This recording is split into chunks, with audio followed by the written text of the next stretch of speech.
Hello students.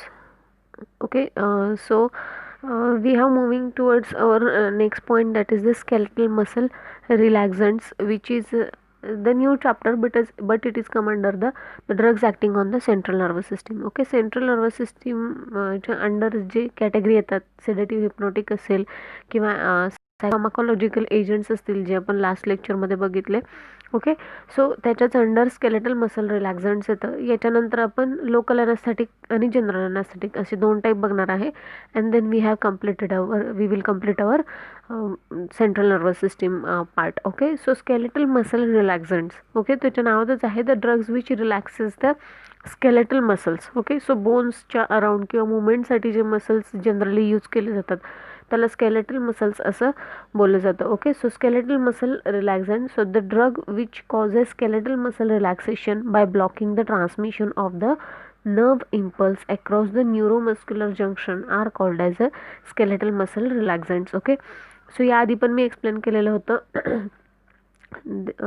जे neuromuscular junction आहे म्हणजे नर्व जिथून इम्पल्स कॅरी होतात किंवा जिथे इम्पल्स पास आउट केले जातात तिथून ते कुठेतरी येऊन एका ऑर्गनपर्यंत थांबतात. Obviously it is a neuromuscular junction. म्हणजे नर्व सपोज ब्रेनपासून हँडची मुवमेंट करायची, हा सिग्नल येतोय, तर सपोज किंवा एका फिंगरची मुवमेंट करायची, तर त्या फिंगरच्या स्केलेटल मसलपर्यंत येऊन ते नर्व थांबतात आणि तिथून ती जी नर्व ट्रान्सफर होते ती कशामध्ये होते, मसल्समध्ये ट्रान्सफर होते. Okay, so that's why neuron to muscles. Okay, so last neuron to organ जो एक जंक्शन असतो जिथे तो अटॅचमेंट असतो त्याला न्यूरोमस्क्युलर जंक्शन असं बोलतात. Okay, so the drug which causes the skeletal muscle relaxation by blocking the transmission of the nerve impulse across the neuromuscular junction are called as a skeletal muscle relaxants. Okay, so these are the drugs. This blocks the transmission of the nerve at the neuromuscular junction. म्हणजे नर्वचे impulse आहे त्याचं transmission ते काय करतात, होऊ देत नाही. त्याच्यामुळे काय होतं, नर्वचं कंडक्शन किंवा इम्पल्स कंडक्शन जे आहे ते ब्लॉक होतं आणि त्याच्यामुळे तिथे जे काही कॉन्ट्रॅक्शन असेल किंवा रिलॅक्सेशन असेल ते reduce होतो. Okay, the neuromuscular blocking agent are used primarily in the conjunction with the general anesthetic to provide the muscle relaxation for the surgery. Okay, so हे जे न्यूरोमस्क्युलर जंक्शन्स आहेत, न्यूरोमस्क्युलर ब्लॉकिंग एजंट्स आहेत, these are use for blocking और these are use with the general anaesthetic. Okay, general anaesthesia तेव्हा दिला जातो त्याच्यासोबत हे दिले जातात की जेणेकरून जे स्केलेटल मसल्स आहेत ते रिलॅक्स व्हावे आणि जे काही ऑपरेशन परफॉर्म करणार आहे, सर्जरी परफॉर्म करणार आहे ते तिथे काय व्हावं, त्याच्यासाठी कोणताही अडचण येऊ नये. Okay, for the surgeries while centrally acting muscle relaxants are use mainly for the painful muscle spasm and spastic neurological conditions. Okay, so जे न्यूरोमस्क्युलर ब्लॉकिंग एजंट्स आहेत दीज आर प्रायमरीली जनरल अनॅस्थेटिकमध्ये यूज केले जातात in the combination with the okay, so in the combination with the general anesthetic and centrally, if these are centrally acting, जर centrally acting neuromuscular blocking agents असतील किंवा skeletal muscle relaxants असतील, so these are majorly use for the painful muscle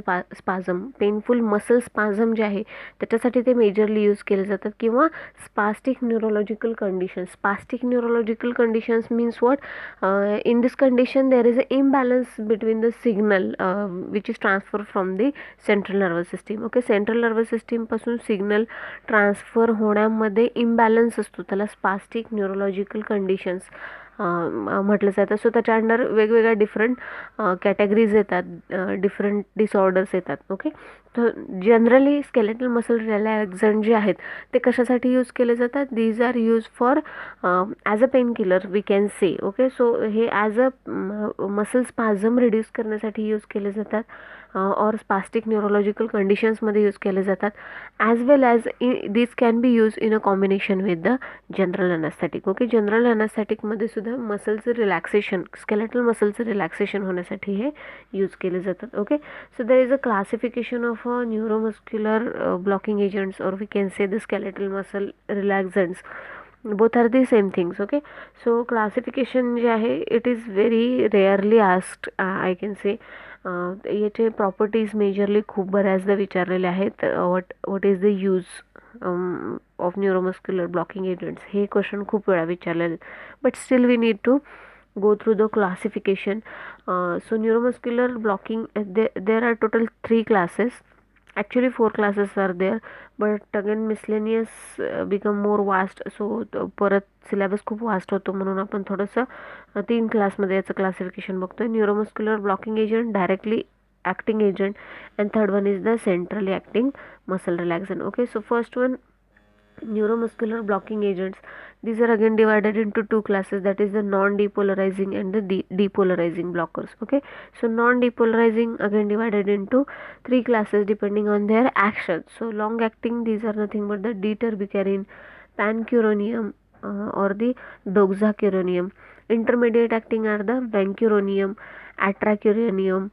These are the some examples. So जे easy वाटतात example, these examples should be mug up. Okay, so short acting are the mevacurium. Okay, so depolarizing, this is about the non-depolarizing or competitive blockers. Okay, so depolarizing blockers are the succinylcholine or the decamethonium. Okay, so which is also called as a C10.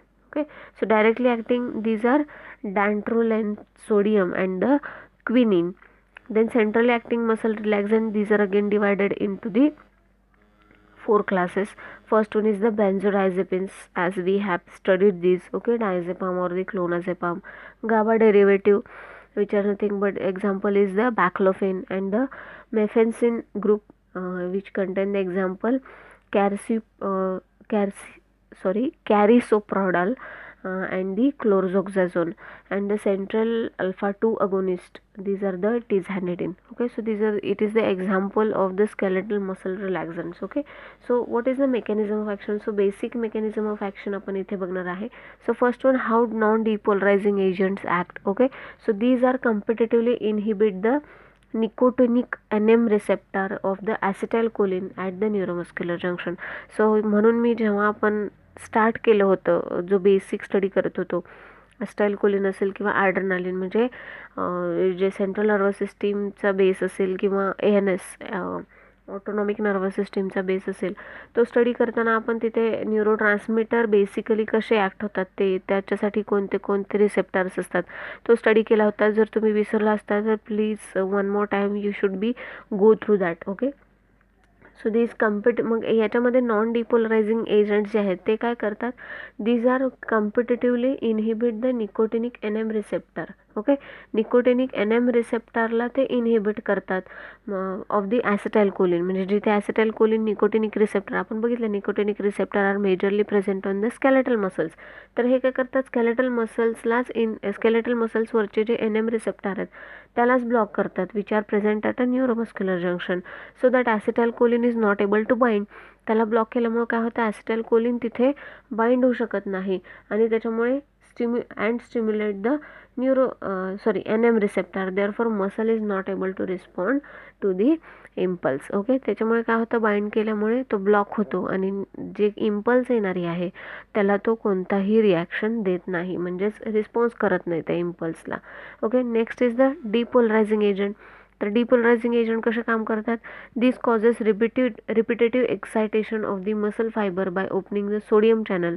This develop the fatigue and the flaccid paralysis of the muscle. Okay, so हे काय करतात, repetitive excitation करतात, आणि त्याच्यामुळे काय होतं, fibre मसलचा जो fibre आहे, muscle fibre excitation of the muscle fibre by which opening of the sodium channel, त्याच्यामुळे काय होतात, सोडियम चॅनल कंटिन्युअस ओपन होतात, आणि ते जे sodium channel these are get fatigued and flaccid paralysis of the muscle, आणि ते फटिग्ड होतात, आणि जे पॅरालायसिस आहे स्केलेटल मसल्सचा तो तिथे ऑब्झर्व होतो, आणि obviously it is a drug dependent. Okay, म्हणजे ड्रगमुळे झालेला असतो तो, there is not any other conditions. Okay, next one is the directly acting. Okay, so directly acting मध्ये एक्झाम्पल आहे dantrolene. It reduces the calcium release from the sarcoplasmic reticulum due to this muscle unable to contract. Okay, so हे काय करतं, जे calcium release होतं सार्कोप्लाझमिक रेटिक्युलममधून त्यालाच इथे reduce करतं, त्याच्यामुळे मसल काय करतं, तिथे कॉन्ट्रॅक्ट होऊ देत नाही, आणि अल्टिमेटली रिलॅक्सेशन तिथे प्रोड्यूस होतं, आणि whatever we want to perform the surgery we can perform in by using this kind of drugs. So these are the basic classification. So major part of out of this point is majorly asked is the clinical uses of the skeletal muscle relaxants. Okay, so here is a word that is the relaxant. Okay, so as a pre-anesthetic medication to promote the skeletal muscle relaxation for endotracheal intubation, abdominal, thoracic surgery and the orthopedic surgery. So it can be used as a pre-anesthetic medication. आपण बघितलं pre-anesthetic medication म्हणजे काय, असे medication जे anaesthesia देण्याच्या आधी provide केले जातात किंवा दिले जातात.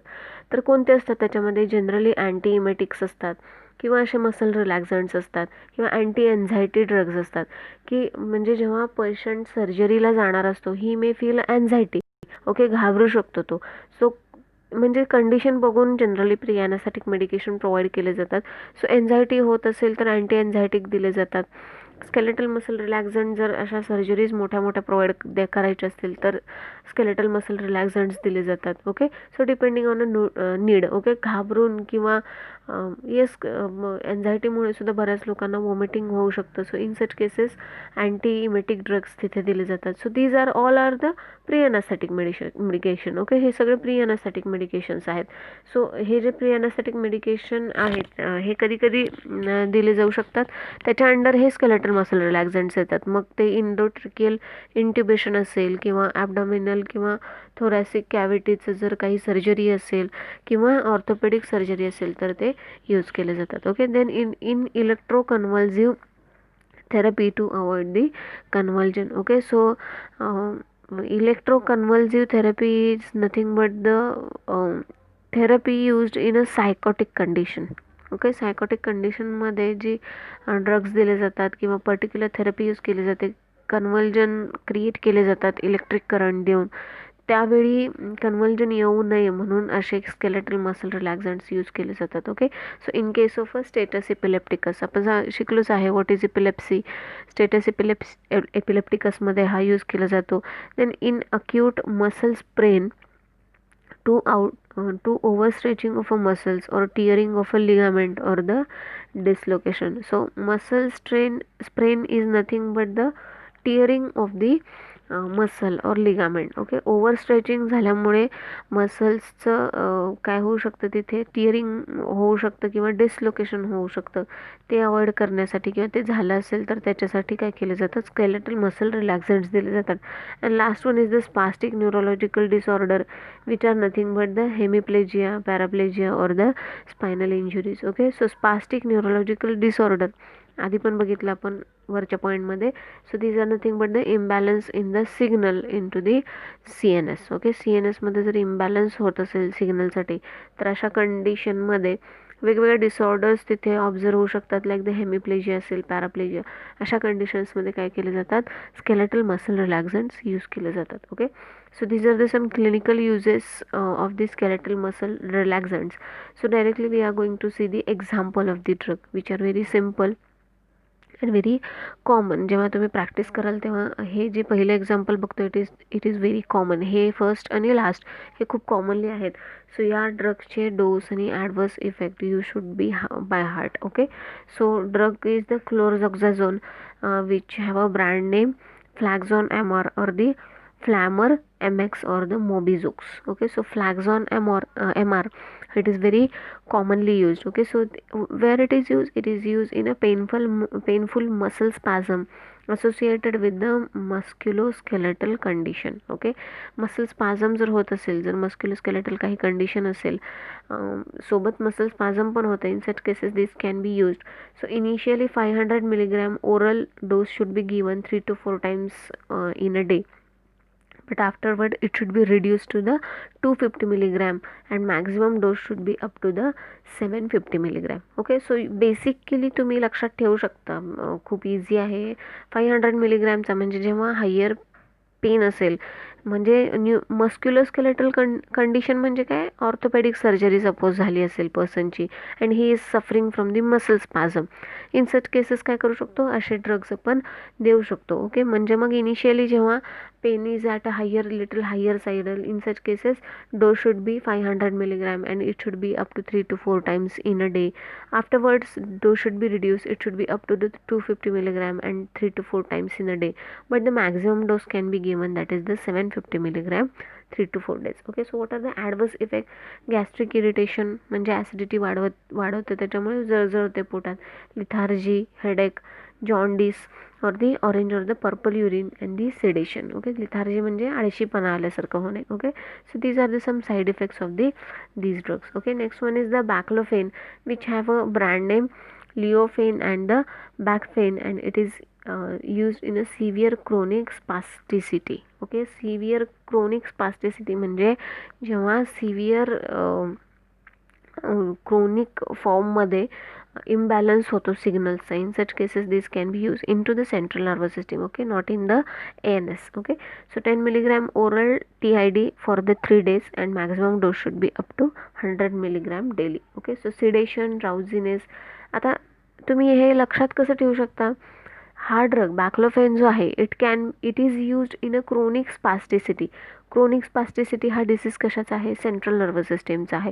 सेंट्रल नर्वस सिस्टीमवरती जर आपण ड्रग्स देतोय देन ऑब्व्हियसली त्याचे जे ॲडव्हर्स इफेक्ट आहेत these are little bit that side, म्हणजे सिडेशन दिसेल, ड्राउझीनेस दिसेल, अटॅक्झिया म्हणजे जे मसल्स आहेत त्याच्यातून एनर्जी गेल्यासारखं फील होईल, डिझीनेस, ड्राउझीनेस. ओके, पाल्पिटेशन म्हणजे धडधड होणार, GI अपसेट होईल. So these are the very common, म्हणजे आपण म्हणू शकतो जर सेंट्रल नर्वस सिस्टीमवरती हा ड्रग ॲक्ट होतोय तर हे जे साईड इफेक्ट्स आहेत these are expectable. Okay, so succinylcholine is a स्यूकोल which have a brand name is a Sucol. So it is a muscle relaxation in a general anesthesia, endotracheal intubation and in electroconvulsive therapy. Okay, so general anaesthesia जेव्हा use केला जातो म्हणजे before surgery तेव्हा हे drugs दिले जातात. एंडोट्रकेल इंट्युबेशन म्हणजे जी तोंडातून पाईप घालतात अन्ननलिकेतून अन्न पुरवण्यासाठी, if the patient is not able to chew और if he is unconscious. Okay, so अशा वेळी जे एंडोट्रकेल इंट्युबेशन केलं जातं ते इलेक्ट्रोकन्व्हल्सिव्ह थेरपीमध्ये, अशा वेळी कोणतं सक्सिनिल कोलिन यूज केलं जातं. It have a dose about to 20 to 100 milligram intravenous infusion. So side effects are the cardiac arrest, respiratory depression and the skin rashes. Okay, next one is the atracurium. So it have a brand name Artacil and the Tracrium. Okay, so it is also used in a muscle relaxation in a general anesthesia, endotracheal intubation and aid controlled ventilation. So dose initially should be given 300 to 600 milligram per kg intravenously, and afterward it should be up to 100 to 200 milligram per kg if necessary, or 15 to 25 minutes for a maintenance of the प्रोलॉंग्ड in a procedure. म्हणजे general anaesthesia किंवा इंट्युबेशन देत असेल तर एवढा dose generally द्यायला पाहिजे, और 15 to 20 minute for maintenance. Okay, म्हणजे 15 to 20 मिनिट्ससाठी हा डोस कंटिन्यू मेंटेन ठेवण्यासाठी, त्याचं बायो अवेलेबिलिटी मेंटेन ठेवण्यासाठी दिला जातो, कारण प्रोसिजर इज ऑनगोईंग, प्रोसिजर चालू असते. मग अशा वेळी आपण त्याचा डोस तिथे रिड्यूस करू शकत नाही, तर तो मेंटेन ठेवण्यासाठी दिलेला डोससुद्धा हा असू शकतो. ओके, सो क्युटॅनियस रिॲक्शन येऊ शकतात त्याच्यामुळे. Transient hypertension in a patient with the severe disorder, dyspnoea and the bronchospasm, rash and the urticaria. Okay, so some skin, तुम्ही जर इथे ऑब्झर्व केलं तर स्किन रिलेटेड जे थोडे प्रॉब्लेम्स आहेत आणि ब्रॉन्कियल मसल्सचं कॉन्स्ट्रिक्शन होतं. So these are the some things और some adverse effect of these drugs. And last one is the second last one is the Vecuronium. Okay, which have a brand name Vecuron, Neovec or the Norcuron, and same uses याचे पण आहेत जे muscle रिलॅक्सेशनसाठी use केले जातात. आणि dose should be up to it initially should be given 80 to 100 milligram पर kg. Obviously IV रूटने दिला जातो. आपण जर जनरल ॲनेस्थेटिक किंवा एंडोट्रकेल इंट्युबेशनसाठी यूज करत असेल तर then 50 micro 50 microgram per kg to maintain the dose for prolonged procedure up to 20 to 30 minutes. Okay, so याच्यामुळे side effects, or we can say the adverse effects, are the muscle weaknesses, paralysis, muscle atrophy after long term use. Okay, and the hypersensitivity reaction. These are the some adverse effect. Okay, and last one is the thiocholchicoside. Okay, so thiocholchicoside, it is very commonly used. Zerodol या Zerodol TH म्हणजे Zerodol in combination with the TH and the Zyflex and the Thiospas. These are the some brand names of this. So obviously these are used in only muscle spasm. So initially 16 milligram oral daily up to 8 milligram daily पर्यंत हा dose दिला जातो. And photosensitive reaction, it is one of the side effect of this drug. So this is about the skeletal muscle relaxants, which is very simple. या chapter मधून तुम्हाला what are the skeletal muscles relaxants, what are the clinical uses, आणि obviously जे drugs आहेत classification. Classification तेवढं कधी विचारलेलं नाही आहे विशेष, but this year they may be ask. Okay, so clinical uses जे आहेत हे खूप मेजरली विचारलेले आहेत. Okay, so this is about the skeletal muscle relaxant. Next लेक्चरमध्ये आपण लोकल ॲनास्थेटिक बघणार आहे. Okay, so thank you.